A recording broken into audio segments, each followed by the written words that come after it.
Okay, a bit of fair warning, this video is pretty much half Rant, half Molten Edict build, so, I'll probably leave a timestamp in the description of like where the actual build starts, so enjoy the rant or enjoy the build, but have fun with the video, y'all.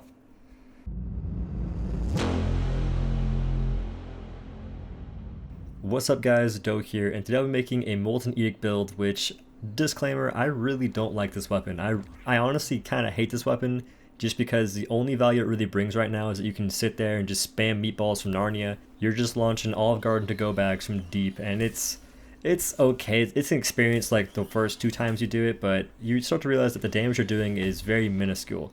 And to summarize what Molten Edict is real quick, it basically just replaces all Hammer Blasts with unique Fireball abilities that deal blaze damage. That's pretty much all it does, and it's pretty accurate, and it's pretty much all it brings to the table, and other hammers are just much better. Like, this is, again, it's an exotic. It's supposed to not be the best thing since sliced bread, and it's not, which is, it's a good thing. I don't want random RNG drops to be the best item in the game, but this exotic does not bring anything really special to the table, because the playstyle with this weapon is not very unique in my opinion. If you like it, yo, play it. I'm not saying not to play it, I'm just saying to me, it's just not my thing. But other hammers right now are just insanely good right now. This hammer, it's not bad. It's just any other weapon, any other hammer will smoke this hammer in any fight whatsoever. And in this video, I'll be showing you guys a bit of a comparison between the Riftstalker hammer versus the Molten Edict hammer on a Baby Rockfall Scar and Behemoth. And the reason I show this is because with the Molten Edict, if you jump and shoot meatballs / the molten projectiles, it won't cost stamina and it won't use shells. So you can get Aether Charge shells and just spam them indefinitely. But I'm doing a test to show you that it's not that good compared to other hammers. Other hammers will smoke this hammer in just everything, in every single way possible. So I just want to make that real clear. And also, as a little side note, the Molten Edict cannot boop unless you use an attack that's like a swing. You can't use the Evasive Blast to boop. It doesn't work that way. You have to actually land a swing to boop behemoths, which makes this hammer, again, not that good compared to other ones. And on top of that, there are some bugs that make it not very fun to play, and there are some bugs that make it really fun to play, but they're pretty much exploits, and I won't be showing you those bugs because I'm OhDough's partner, and I want to keep that title because I kind of like it, and I ain't going to try and throw that away. But the bugs that, are not very fun are going to be the fact that the meatball maker, aka your Aether Slam, does not actually produce a rolling meatball / lava ball like it should. Instead, you Aether Slam, you get the Aether Shells, but you don't make any meatballs. You're basically a budget meatball man that can't even make good meatballs. Like, it's just not a good time. I'm telling you, it's not very cool. Like, when you go to do an Aether Slam and like nothing comes out, like, the Aether Shells are cool and fantastic and all, but I want to see the meatball damage, man. And you can't get that. But once that's fixed, it'll be a bit better. Now, the other bug is the fact that you can jump and shoot meatballs and it won't cost you shells. And that's not really game breaking per se. It's kind of just really cheesy, especially if you're doing it from like, legit Egypt. You're just tossing meatballs from spawn. That's a thing that you can do.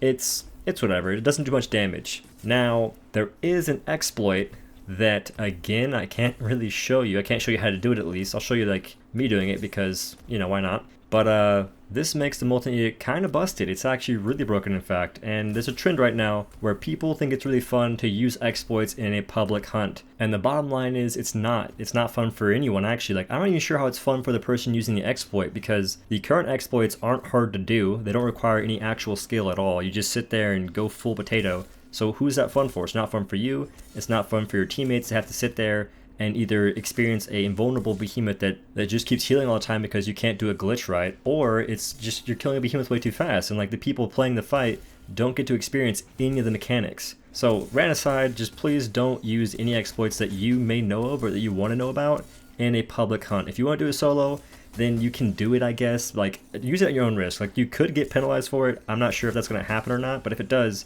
don't blame me if it happens, right? So use it at your own risk, and if you want to use it solo. If you have to use it by some reason, or do it with friends. If you feel like you have to use it, you can't live without using an exploit, that's fine. Like, I'm not opposed to people using exploits personally. If you want to do it like a couple times, I wouldn't use it to farm things, because that kind of ruins the whole point of the game.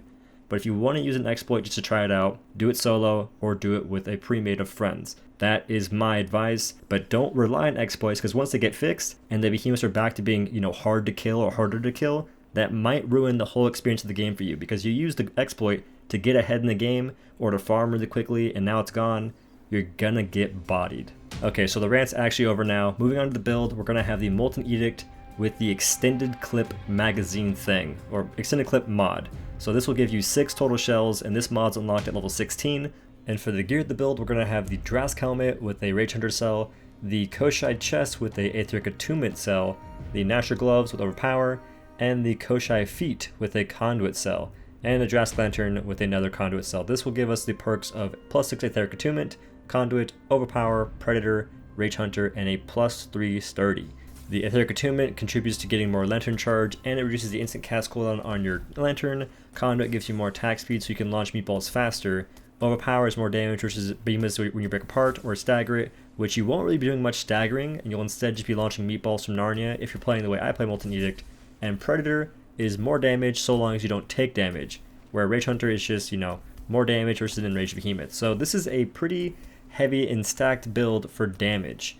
And if you're playing Molten Edict the way I play it, which is basically launching meatballs from Narnia, something I don't suggest doing on most weapons, but on Molten Edict, you get a pass, basically, because the only redeeming factor of the Molten Edict is the fact that you can actually launch projectiles that do, you know, some respectable damage consistently. That's the only reason that I suggest playing it this way. And if you want to do it, you know, optimally, there's a bug right now where if you jump and shoot, it will not cost you a shell.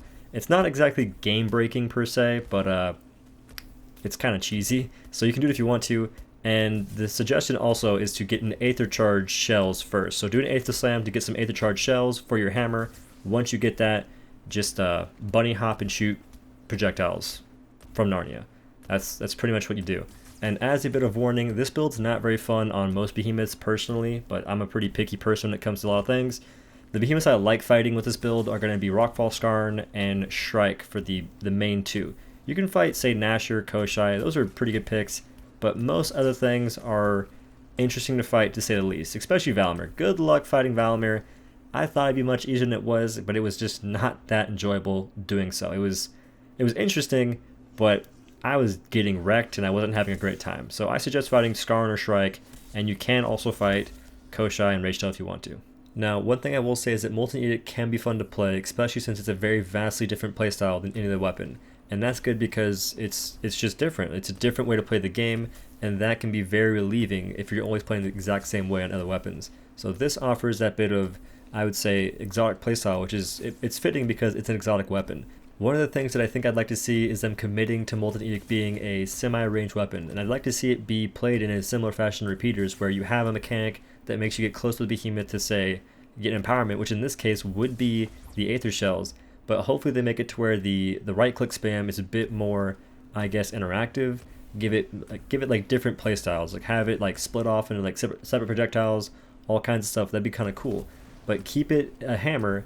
Just let it have a different playstyle if you want to. Let you spec into a molten build that does extra fire damage, all kinds of random stuff. Like that would be semi-interesting. But also at the same time, make it play a bit closer than it can right now, because you can be you're in the outfield right now just launching meatballs. Like, make you play a bit closer so you're not just out of harm's way from everything, because that's not how this game's played. But that's the build, that's the video, and that is the rant. So if you liked it, let me know in the comments. If you want to, leave a like rating, because I'm curious if this is a good format, if you guys appreciate me just being honest about the weapons and the things I actually like and don't like. And it does make it easier to make videos because I can just be honest and not have to go, well, I don't want to be too negative on it. But in this case, I wasn't overly negative, but I was being honest with how I feel about the weapon. So let me know how you feel about it, and if you guys want to, check me out on Twitch. I'm a Dauntless partner and a Dauntless broadcaster. I stream every Wednesday through Saturday from 7 p.m. Central to 11 p.m. Central, and I'm probably going to be doing a day where I stream a time that's more EU friendly, so I'm thinking like noon Central Time to, I would say, 5 Central Time, something like that. I'll work it out. It'll be my Discord. But aside from that, there is a way to support this channel if you want to, and that is using my Epic Games support code on the Epic Games Store or on Dauntless. Either one, it supports me very greatly, and as always, thank you so much for anyone that does that, and thank you to everyone that watches this video, watches like Twitch, anything, follows me on Twitter. Thank you so much for just supporting this channel, supporting the content, and supporting me. I really appreciate it, and thanks again for watching this video, but I'll see you on the next one. Peace.